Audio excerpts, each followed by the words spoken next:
महत्त्वाची बातमी आहे। महिला अत्याचारावरूनही विरोधक सरकारला घेरण्याच्या तयारीत आज दिसतायत। यासह दिशा सालियन प्रकरणात देखील एसआयटीनं कोर्टात प्रतिज्ञापत्र सादर केलेले आहे। यावर काँग्रेसचे नेते विजय वडेट्टीवार यांनी प्रतिक्रिया दिलेली आहे। या सगळ्या मुद्द्यावर वडेट्टीवार यांच्याशी संवाद साधला आपल्या प्रतिनिधी मीनाक्षी म्हात्रे यांनी।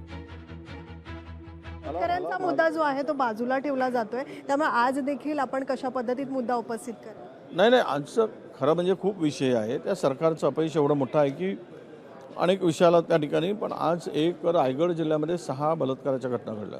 आज गुन्हा दाखल झाला आहे सगळे 6 पोलीस स्टेशनमध्ये, म्हणजे 6 गुन्हे दाखल झाले। यावरून राज्यातील कायदा सुव्यवस्थेचा फार गंभीर प्रश्न निर्माण होत आहे। महिलांच्या सुरक्षिततेचा प्रश्न गंभीर होत आहे। आम्ही वारंवार मागणी करतो की महाविकास आघाडीने केलेला कायदा जो आहे त्या कायद्याची अंमलबजावणी करा, ज्याला शक्ती कायदा म्हणतात। आम्ही केलेला कायदा आहे तो निर्भयाच्या काही अंमलबजावणी किंवा धाकाचं दिसत नाही कुठे, त्याची कडक कुठे काही अंमलबजावणी होत, कायदा अस्तित्वात आहे पण त्याचं कुठे काम होत आहे। म्हणून राज्यांनी स्वतंत्र कायदा करावा आणि त्यातून महिलांच्या सुरक्षिततेमध्ये वाढ व्हावी, ही आमची भूमिका आहे। ठाकरे कुटुंबाला बदनाम करण्याचं काम सातत्यानं करत असतात। यांनी सगळे प्रयत्न करून चुकल्यानंतर परत तो प्रश्न आणायचा आणि त्यांना बदनाम करायचं, हे एक षडयंत्र आहे। रोहित कांबळेसह मीनाक्षी म्हात्रे, लोकशाही मराठी, मुंबई।